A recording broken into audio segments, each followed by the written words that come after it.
तो इन्होंने जो पद्धति बताई है ये सब भुला चुके हैं। और मैंने इनको इसीलिए बोला कि आप ये पद्धति बताओ लोगों को कि ये केमिकल डालने की ज़रूरत नहीं है। सिर्फ इन्होंने बोला कि जो एक पूरा होता है ना गाय के उस गोबर से उपला बनाकर उसको पूरा पैक कर देते थे। मेरा नाम यूनुस बागवान सिल्लोड, मैं महाराष्ट्र से ताल्लुक़ रखता हूँ और मैं एक बागवान बिरादरी का सदस्य हूँ। हमारा जो पुराना धंधा था केलों का था और हमारे बागवान बिरादरी में अक्सर लोग फल फ्रूट का कारोबार करते हैं।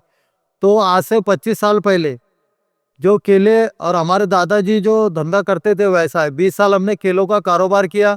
तो उस ज़माने में जो केला आता था तो उसको हम एक कमरे में पूरा जमा देते थे और एक पान कापड़ से मट्टी से उसको पैक कर देते थे और एक दोनों साइड से 2 हंडियाँ गोल मटके जैसी उसको सुराख कर कर वो हंडियाँ लगाते थे।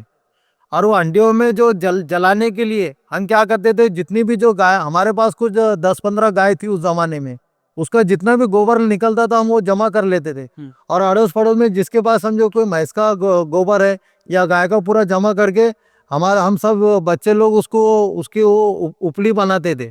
उसको धूप में मट्टी की दीवार थी हमारी, उसके ऊपर छोप के उसको सुखाते थे और उस सुखाने के बाद में वो जो सूखी हुई उपली रहती थी वो आसानी से जलती थी।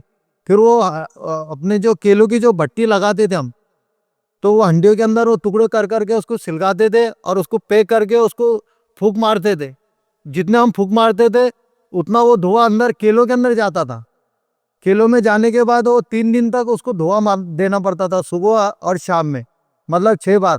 वो केले में वो उसकी गर्माहट, वो धुएं की गर्माहट से वो केला पकता था। आजकल क्या होता है केला पकाने के लिए कार्बाइड यूज करते हैं। हाँ जी जी और जिससे आपको पता है कि बड़ी बड़ी समस्याएं, ये कैंसर नाम की बीमारी उसी से चल रही है। जी जी तो इन्होंने जो पद्धति बताई है ये सब भुला चुके हैं।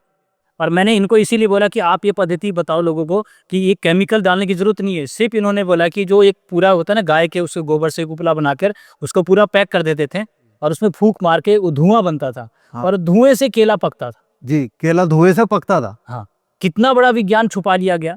और आज कहते बिना केमिकल का नहीं पकेगा। ये बातें बुजुर्गों के पास है, इनको बुजुर्गों से मिली, आज ये बटा एक खत्म हो गया। मैं चाहता हूँ कि आज जितने भी फल फ्रूट्स वाले जो हैं केला पकाने के लिए कहते हैं ना कार्बाइड, इन्होंने बहुत अच्छी एक विधि बताई है। जब से ये केमिकल का और कार्बाइड का काम आया तो हमने वो धंधा बंद कर दिए। हाँ और हमारे पास का केला इतना मशहूर था हमारे इलाके में। हाँ जब तक हमारे दादाजी थे तो दूसरा कोई केले का व्यापारी पैदा नहीं होगा। हमारे दादाजी की रोज की कम से कम 4-5 बैलगाड़ियाँ, उस टाइम में बड़ी बड़ी गाड़ियाँ थी नहीं, बैलगाड़ी से वैसा होता था। तो वो एक एक आदमी 2-2 दर्जन केले खाता था उस जमाने में। आज 2 केले खाना मुश्किल है। उसके केला क्या उसमें कार्बाइड से पका, और कार्बाइड केमिकल का पका केला आपको नुकसान ही करेगा। जी तो कहीं ना कहीं हमारे साथ साजिश हुई है। ठीक है, तो मैं कहूँगा जी आप इस काम को फिर से करो और आपके केले फिर से बिकेंगे। बिल्कुल। क्योंकि आज केला बड़ा होता नहीं कि कहीं भी जाते हैं हम रिश्तेदारी में एक सबसे बड़ा अच्छा केला लेके चलते हैं और उसी को साजिश के तहत खराब कर दिया गया है।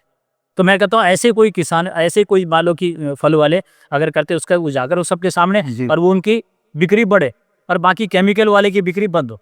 बिल्कुल। इस कारोबार को करो जी, खत्म मत करो क्योंकि आपके पास है और लोगों को इस पर तैयार करो जी। और आज भी हमारे महाराष्ट्र में जो गोबर है ये खत के लिए इस्तेमाल होता है खेती में। खेत में आज भी गोबर इस्तेमाल करते हैं, ये डीएपी यूरिया भी नहीं कर रहे हैं। जी तो ऐसे किसानों को ऊपर आने की जरूरत है जी और इसमें कोई भी हिंदू मुसलमान ना करे। जी ठीक है, बिल्कुल। जो बात हमने रखी है, एक सच्चा किसान, एक अच्छा किसान, एक अच्छा फल वाला, कहीं ना कहीं केमिकल वाला जो होता है ना वो सस्ते के चक्कर में लोग ले गए। इसमें मेहनत लगती है तो उसका अगर कॉस्ट किया तो इसमें इसके पीछे कहानी क्या कि आपका स्वास्थ्य जुड़ा हुआ है।